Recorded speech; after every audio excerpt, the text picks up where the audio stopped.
ప్రస్తుతం నేను బుడమేరు ప్రాంతంలో ఉన్నాను. ఏదైతే గండ్లు పడి ఊళ్ళు కొట్టుకుపోయిన ప్రాంతం ఉందో, ఆ ప్రాంతంలో ఉన్నాను. ఒకసారి మీరు విజువల్స్‌లో చూడొచ్చు. ఈ ప్రాంతంలోనే గత ఏడాది సెప్టెంబర్ 1వ తేదీన గండ్లు పడటం, పెద్ద ఎత్తున వరద నీరంతా కూడా మొత్తం అటు విజయవాడ, ఇటు ఫెర్రీ ఇబ్రహీంపట్నం ప్రాంతం అంతా కూడా మునిగిపోయిన పరిస్థితి. అయితే ఇప్పుడు ఆహ్, ఆహ్, ఈ బుడమేరుకి సంబంధించి మళ్ళీ వరదలొస్తాయంటూ కూడా సోషల్ మీడియాలో ఒక ప్రచారం అయితే జరుగుతూ ఉంది. అయితే ఈ వాస్తవ పరిస్థితులు తెలుసుకోవడానికి ఆర్‌టీవీ క్షేత్రస్థాయికి వచ్చింది. ఏదైతే బుడమేరు గతంలో జరిగినటువంటి గండ్ల ప్రాంతం ఉందో, ఆ గండ్ల ప్రాంతంలో ఉన్న ఒకసారి మీరు విజువల్స్‌లో చూడొచ్చు. ఇది బుడమేరుకు సంబంధించినటువంటి గండ్లు పడిన ప్రాంతం. 3 గండ్లు పడి మొత్తం వాటర్ అంతా కూడా అటు విజయవాడ ఆ ప్రాంతం అంతా కూడా మునిగిపోయిన పరిస్థితి. ఇటు కృష్ణా నదికి పోటెత్తిన వరద నీరంతా కూడా అటు ఇబ్రహీంపట్నం, ఫెర్రీ ఆ ప్రాంతాలంతా కూడా మునిగిపోయిన పరిస్థితి. ఈ ఈ ప్రాంతంలో మీరొకసారి విజువల్స్‌లో చూడొచ్చు. మొత్తం ఈ ప్రాంతం అంతా కూడా పూర్తిగా ఇప్పుడు బుడమేరంతా కూడా ప్రశాంతంగా కనిపిస్తోంది. వరద నీరు వచ్చినప్పటికి కూడా ఎప్పటికప్పుడు వచ్చిన నీటిని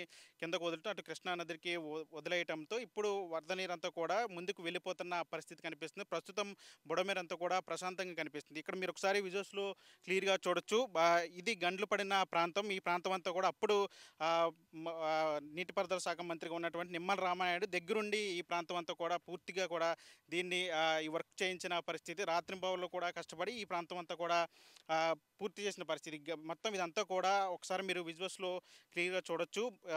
ఇది మొత్తం బుడమేరుకు సంబంధించి ఆహ్, గండ్లు పడిన ప్రాంతాలివి. ఈ ప్రాంతం అంతా కూడా ఇప్పుడు ప్రశాంతంగా కనిపిస్తా ఉంది. అయితే ఇప్పుడు సోషల్ మీడియాలో ఒక ప్రచారం జరుగుతూ ఉంది. బుడమేరుకి మళ్ళీ వరద వస్తుంది. మళ్ళీ విజయవాడ అంతా కూడా మునిగిపోతుందంటూ కూడా ఒక ప్రచారం చేస్తున్నారు. అయితే దీన్ని అటు అధికారులంతా కూడా ఖండిస్తూ ఉన్నారు. బుడమేరు మీద అసత్య ప్రచారాలు చేయొద్దంటూ కూడా చెప్తున్న పరిస్థితి.